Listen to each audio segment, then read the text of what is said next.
historia no contada. Programa de investigación y divulgación histórica. Investigaciones realizadas con pruebas documentales, testificables y monumentales. La historia que no está escrita en los libros oficiales. La historia no contada. Bienvenidos.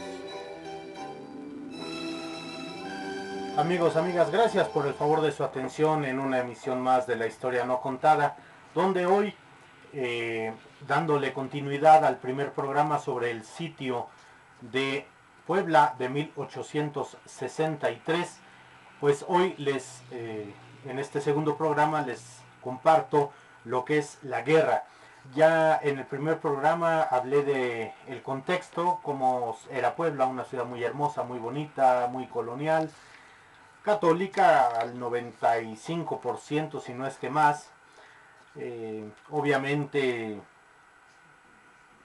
predominaba un rancio elemento religioso colonial católico, y digo rancio porque ya venía de muchos siglos atrás, pero de alguna manera de una etapa, de una situación muy conservadora. En sí, cuando logran entrar los franceses, hay un Te Deum, o sea, una acción de gracias a Dios por ese hecho. Cuando entran a la Catedral de México, cuando entran a México, en la Catedral de México también lo hay, al igual cuando ya traen al emperador Maximiliano en su paso por Puebla hay un Te Deum, en su paso a la Catedral de México también hay un Te Deum, en la Basílica también. Entonces, bueno, de esas gentes era de las que hablaba Zaragoza, que ya no sé si a Dios gracias o no, no le toca ya ver esto.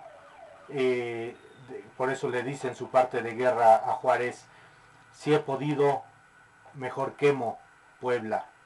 ¿Por qué? Por este tipo de gentes vendepatrias. Pero bueno, hoy les entrego precisamente la guerra, ya el parte de guerra de el sitio de Puebla de 1863, y dice así: desde el Cerro de San Juan hacia su primer objetivo, el fuerte de San Javier, excavan 3 trincheras los franceses en forma paralela, teniendo la primera 600 metros, la segunda 350 metros y la tercera trinchera a espalda del convento antecitado, o sea, el de San Javier. Forey piensa en ese momento que tomando San Javier, que era uno de los fuertes más, o de las iglesias, ¿verdad? Más grandes, fuertes, robustas en su estructura, bueno, piensa que ya con eso va a caer Puebla de inmediato, cae la ciudad, pero no es así. Entonces, del 22 al 28 de marzo de 1863, las tropas francesas atacan a San Javier con cañonazos y movimientos ofensivos en sus trincheras, acercándose cada vez más al convento. Cada vez que había un movimiento, que había un pequeño avance, bueno, trataban de ocupar esas 3 trincheras que van cavando prácticamente a lo que es la barda principal del convento. Nada intimidó a la defensa mexicana, ni a los 36 cañones,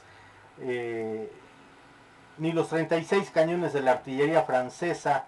Las tropas mexicanas respondieron de la misma fuerza desde el punto atacado. De igual forma, del fuerte de Santa Anita, el Señor de los Trabajos y el Carmen y Morelos, desde esos fuertes contestó el ejército mexicano de la misma forma, ¿no? Ni con los cañones que traían, que eran 36 los franceses, igual los cañones que se tenían aquí los nacionales, también respondieron con la misma fuerza e intensidad. Una vez casi destruido San Javier y en gran parte mermada las fuerzas nacionales, comienza su avance de la infantería francesa bayoneta calada, teniendo que avanzar hasta el muro de San Javier entre 25 y 30 metros. El muro se encuentra lleno de boquetes. En sí hay unas litografías, hay unas pinturas hermosísimas, digo hermosísimas por su hechura, pero donde está la iglesia tomada por detrás, San Javier, su cúpula y todo lo que es la parte del muro deshecho. Entonces había boquetes por todas partes por los cuales donde podían, en esos espacios abiertos, podían ingresar los franceses y dar paso al interior de esa tropa invasora. El general Forey ordena el asalto definitivo a San Javier el 29 de marzo del 63, encabezado por un batallón de cazadores de África, que eran muy aguerridos esos tipos, y un regimiento de suavos.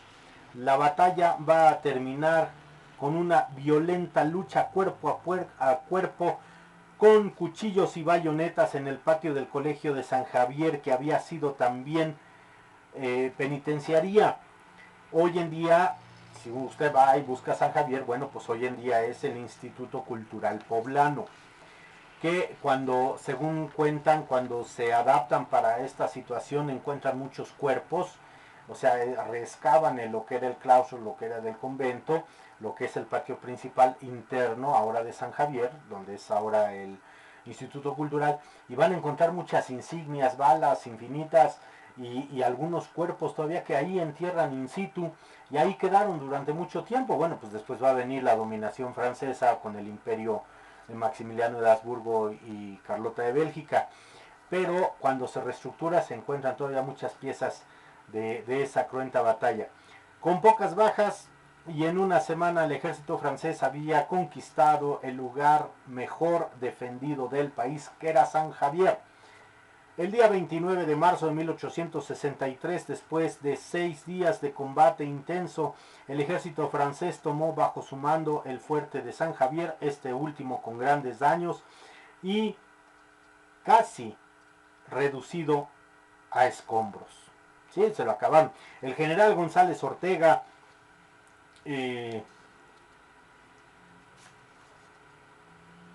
puso sus fuerzas en las calles aledañas, movió sus fuerzas de San Javier, se fueron reculando en las callecitas aledañas para hacer frente a los franceses sin permitirles que avancen y tomen más fortificaciones bajo su mando, ya que el haber triunfado y tomado San Javier por los franceses no les permite entrar al centro y ocupar la plaza definitivamente. Por lo tanto, los franceses deben de continuar avanzando. O sea, San Javier estaba hacia afuera, no les faltaba todavía penetrar, mucho mayor poder de penetración. No con eso habían tomado el centro, que sería rendir la plaza, y con esto será hacia el templo de San Agustín. Se dirigen y los mexicanos van cercando esos caminos casa por casa.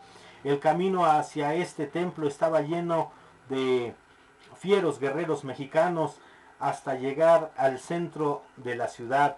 Los franceses, casa por casa, es revisada, en las cuales en su parte interior la tropa mexicana se encontraba, hagan de cuenta, entraban por los sótanos, entraban en la puerta principal, y en el primer piso, segundo piso de aquellas casas coloniales estaban los nacionales, y de ahí prácticamente se mataban, se fusilaban cuerpo a cuerpo, disparándose de arriba para abajo, de abajo para arriba, pero mutuamente a quemarropa se disparaban.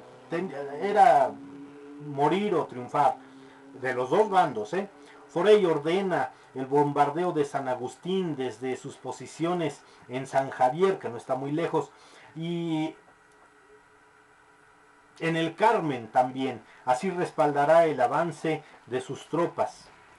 En Atlisco, un destacamento francés toma esa plaza y era de vital importancia, ya que ahí estaba la reserva de alimentos para los mexicanos. Así que con esta toma tan importante, Forey ya tenía el arma mayor para rendir la plaza de Puebla, que era el hambre. González Ortega tenía la esperanza de que los refuerzos del general Comonfort rompiera ese cerco para poder proveer de alimentos la ciudad poblana. Los mismos militares franceses se burlaban del ejército de Comonfort, diciendo que parecían todo menos militares. Háganme ustedes favor, porque muchos eran militares o eran miembros del ejército, pero de leva, o sea, los recogían de la calle, los medio uniformaban y decían, pues ahora tú defiendes y tiras de aquí para allá y estás bajo las órdenes de este oficial o de este general. Y se burlaban los franceses, soldados profesionales, soldados formados, muchos venían directos de guerra, ya nada más hicieron su paso por París o por Toulouse, por alguna de las localidades donde tenían que rendir parte a su regimiento y fueron embarcados para México inmediatamente. Entonces venían del fragor de la guerra, venían calientitos, muy bien fogueados en este arte de la guerra. Y aún así, y pese a todo, los franceses invasores no consiguieron tomar San Agustín, entonces toman camino hacia el sur para tomar el convento de Santa Inés, para después avanzar hacia el centro. En Santa Inés se encontraban atrincherados los batallones de San Luis y de Toluca bajo el mando del coronel Miguel Auza. Resisten una muy violenta ofensiva del ejército francés. Un cañonazo del invasor logra abrir un boquete en la parte de la pared o del muro del huerto del convento, y los franceses logran penetrar con bayoneta calada, lo cual entran y quedan hacia el interior, pero al interior hay una reja que va a dividir entre la huerta y el patio, y entonces todo indica que obra de zapadores mexicanos, una vez que los franceses estando dentro de esa parte entre la huerta, ¿verdad? Y lo que es esa reja que daba hacia un patio interno, o sea, ¿verdad? Y ya estaba el convento, estaban las habitaciones, que se caiga ese muro, tiran ese muro, una obra de los zapadores, lo debilitan con el cañonazo, penetran, algo hacen que tiran ese muro y entonces ya no pueden recular, los franceses ya no pueden salir y ahí son acribillados desde las ventanas de las celdas del convento, ya no pueden salir por todo el cascajo que hay y no pueden avanzar porque está la reja y está cerrada con candado, pues, está trincherada ahí y ahí son ejecutados todos los franceses. Entonces la pared se derrumba quedando atrapados y desde lo alto, a través de la reja, los soldados mexicanos prácticamente los fusilan. El general francés Cristini, a las 21 horas del 29 de marzo de 1863, envía un telegrama diciéndole a Forey que lo perdone, que no puede tomar Santa Inés. Castini era quien se le había encomendado la toma de dicho convento. Hubo en este hecho 400 muertos y 130 prisioneros. ¿Qué hacen los soldados mexicanos? González Ortega quería un triunfo y gloria como la del 5 de mayo, como la que tuvo Zaragoza. Aparte de estarse jugando realmente la presidencia de México, él quería ser presidente después de Juárez.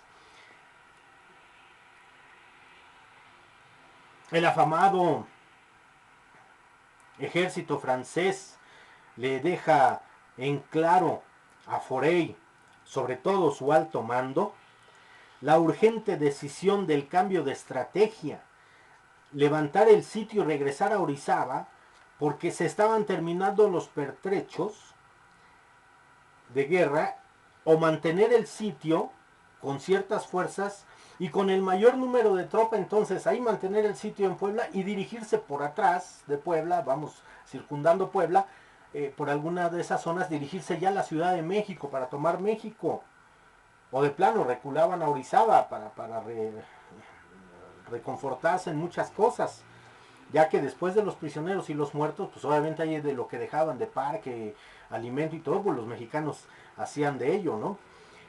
Forey decide mantener el sitio mientras espera la artillería pesada que ya venía desde Veracruz. Frei sabía que el hambre empezaba a hacer estragos al interior de Puebla. Del 27 de abril al 14 de mayo del 63 hay un alto índice de mortandad de niños a causa de no tener que comer. Y amigos, amigas, ese va a ser el tendón de Aquiles del sitio de Puebla. El general González Ortega propone a Comonfort un ataque conjunto con el objetivo de romper el sitio y obligar a los franceses a levantar el cerco de la plaza, que se retiren derrotados. Cualquiera de estas dos opciones hubiese sido la victoria mexicana, o sea, retirar el sitio u obligar que se retiraran. Pero Comonfort se muestra muy difícil, con muchas dudas en el ejercicio del mando. Le faltan tamaños para decidir, no quiere adquirir más responsabilidades y compromisos mayores. Le contesta González Ortega que lo consultará con el presidente de la República. Bueno, ya hace lo propio con Benito Juárez. Pasan los días y teniendo su artillería en buen estado, González Ortega le vuelve a pedir ayuda a Comonfort. Dice, bueno, si tú atacas por afuera con la artillería que tengo en el servicio en buen estado aquí adentro, pues a dos fuegos los acabamos, ¿no? Pero en una carta fechada del 29 de abril del 63, su propuesta era salvar la ciudad de Puebla y replantear el combate en mejores condiciones. Le dice así, porque le vuelve a pedir ayuda a Comonfort. Entonces, Comonfort le informa, o sea, ya es una segunda carta desesperada de este replanteamiento que le hace González Ortega a Comonfort. Y Comonfort le informa al presidente Juárez, y Juárez ordena la suspensión de la ruptura del sitio, ya que el cuerpo del ejército del centro ha recibido la instrucción de introducir víveres a la ciudad de Puebla.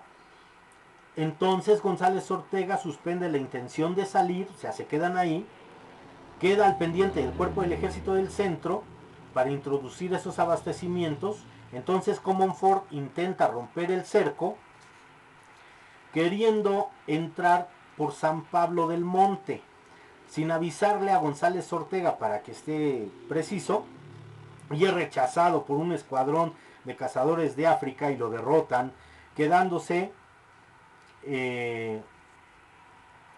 estos, los cazadores de África, en ese rechazo con un cañón, municiones y una bandera del ejército mexicano, la que estaba bajo el resguardo de Comonfort. O sea, perder la bandera, imagínense. Bajo este rechazo, Comonfort recula a Zacatenco y Nativitas y el pueblo de San Lorenzo Almecatla, donde Comonfort establece su cuartel general y se concentra el grueso de su ejército. Comonfort acepta la organización de un baile para subir la moral de sus tropas, que según las gentes de González Ortega organizó el cura párroco de San Lorenzo, mientras el pueblo, en Puebla precisamente, la gente, los niños sobre todo, morían de hambre. Estos se divertían y bailaban, y algo indigno del general Comonfort. Esto era el 8 de mayo de 1863. El sistema de espionaje francés informó a la medianoche al general Aquiles Bazin sobre los carros llenos de pertrechos de alimentos que habían regresado con Comonfort a San Lorenzo, y Bazin ordenó marchar hacia ese pueblo avanzando por el río Atoyac, con la orden de Bazin de no fumar y mucho menos hablar. Llegando en la madrugada a San Lorenzo Almecatla, sorprendiendo a los soldados mexicanos dormidos y tomados después del baile, es arrasada dicha guarnición. Mueren 2000 gentes, entre soldados, mujeres que estaban con los soldados. Cerca de ahí, En la hacienda El Valor ya se encontraba Comonfort, puesto que se había retirado del baile a temprana hora y es despertado por los gritos y balazos de aquella masacre. O sea, ni siquiera van y lo despiertan. Él escucha todo porque la hacienda estaba cerca de donde se había hecho este lugar, este baile en este lugar. Y bueno, los gritos, imagínense cómo hubiera estado esa noche, ¿no? En la noche, no como hoy en día que hay tanto ruido de carro. No, serena, uno que otro borrachín por ahí, pero ahora gritos y balazos y qué terrible ha de haber sido el haber vivido eso. Imagínenselo ustedes, ¿no? En una máquina del tiempo. Después de la masacre de San Lorenzo, un telegrama fechado con el 10 de mayo de 1863, el general Forey al general González Ortega, donde le confirma que la plaza ya no tiene más municiones ni alimentos, que el ejército del centro ya no existe y que la defensa de Puebla era una causa perdida prácticamente. Por él indica ya González Ortega. Entonces González Ortega, consciente de la hambruna y de la situación desesperante de los poblanos, y sus pobladores y su ejército también, y sobre todo los niños, niega retirarse, pero hay una huida, no con una huida humillante, ni con una explicación justa, ni mucho menos, simplemente más le hizo saber al invasor que solo le faltaban, eran la falta de recursos lo que habían quitado la victoria, y así se lo hace saber al general Forey en una carta donde le contesta precisamente este telegrama y dice: general, la falta de municiones y de víveres no me permiten continuar defendiendo la plaza. Disolví el ejército que estaba bajo mis órdenes y destruí el armamento, incluyendo toda la artillería, o sea, diciéndole: no te voy a dejar nada. La plaza está entonces a las órdenes de usted, que puede mandarla a ocupar si lo juzga conveniente, y tomar las medidas de precaución necesarias con la finalidad de evitar las desgracias que serían las consecuencias de una violenta ocupación sin motivo actualmente. Ya nadie le iba a presentar resistencia. Los generales, oficiales, superiores y demás oficiales del ejército se encuentran en Palacio de Gobierno y se entregan como prisioneros de guerra. No puedo defenderme por más tiempo. No tenga duda, vuestra excelencia, de que lo había hecho si pudiera. El general, ahí termina la carta, y le comento: el general González Ortega y la mayor parte de su estado mayor fueron hechos prisioneros y trasladados a Veracruz para ser embarcados a Francia. Bueno, y así es como rinde la plaza González Ortega. Pero aquí hay un detalle. González Ortega rinde la plaza porque ciertamente Comonfort de ahí se va, no se queda a ver qué pasa con su gente, que ya ni gente tenía. Y bueno, habría que ver en una historia también no contada qué es lo que pasa con Comonfort. ¿Qué es lo que pasa con Comonfort? Después de todo lo que pasa, que se queda sin gente y cómo deja morir solo a González Ortega, ya que Juárez había ordenado ese abastecimiento de víveres y que no rompieran el sitio, bueno, que penetraran por algún lado, por alguna forma tenían que pasar ellos. Bueno, González Ortega se ve en la necesidad de rendir la plaza de Puebla, principalmente por la hambruna, y bien lo tenía considerado Forey, que era gran maestre de la guerra de sitios, pues matarlos de hambre, cortarles el agua potable, igual lo que pasó en Cuautla, con Calleja y Morelos. Vamos, la historia de los sitios siempre ha sido determinante, sobre todo el líquido vital que es el agua. Y es así, amigos, amigas, cómo se rinde la plaza de Puebla. Y ya después de ahí, y alguna vez que catalogué para Morton, me tocó ver una carta, la carta de González Ortega, que le dirige, no recuerdo bien si a su esposa o a algún otro general, donde le dice: he rendido la plaza, somos prisioneros de guerra, parece nos trasladan a Francia, trataré de escaparme, pero Bazán en 3 días estará tomando la Ciudad de México. Ya sacó las tropas de Puebla, van para allá. Ya alguna vez les conté y les leí las cartas del general Juan Nepomuceno Almonte, el hijo del generalísimo Morelos, donde precisamente tiene él a una comadre muy distinguida, donde precisamente varios generales se quedan en la casa de su comadre. Ya esta comadre se va a Veracruz, no se queda en Puebla, viene el sitio de Puebla, y también él menciona cómo González Ortega ha rendido la plaza y Bazán está con las tropas ya destinadas para la Ciudad de México. Pues estas son las tristes, lamentables y dolorosas historias, pero que al final nos queda lo que hace en 2 programas pasados les di en 3 ediciones, que fue el héroe del 2 de abril del 67, cuando precisamente ya Bazán ve que la causa del Segundo Imperio está perdida.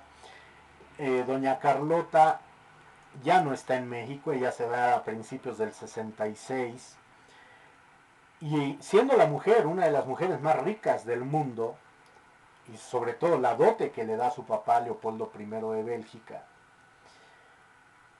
ella pudo muy bien haber mantenido y haber sacado adelante al Segundo Imperio. Pero recordemos que en ese supuesto, porque no nos consta, pero hay muchas partes históricas que nos confirman que ella se va embarazada, aparte de ir a pedir el apoyo a Europa, pues que Maximiliano le dice: no voy a ser el padre de un bastardo, porque ella, según esto, estaba embarazada de su jefe de escoltas que le había puesto su padre, Leopoldo I, el mariscal Van der Smisser. Y bueno, pues y también lo dice en la canción de Adiós Mamá Carlota, del general Riva Palacio, de Vicente Riva Palacio, excelente general mexicano, muy dado a procurar a su tropa. Él hace esta canción de Adiós Mamá Carlota. Hay un párrafo, hay un verso que dice: adiós Mamá Carlota, te vas muy regordota, adiós Mamá Carlota, adiós mi tierno amor. Muy regordota, sí, aunque Carlota tenía la tendencia a subir mucho de peso. Bueno, aquí ya era una pancita que ya no podía, que no era de gordura, obviamente. Tú bien te das cuenta cuando es un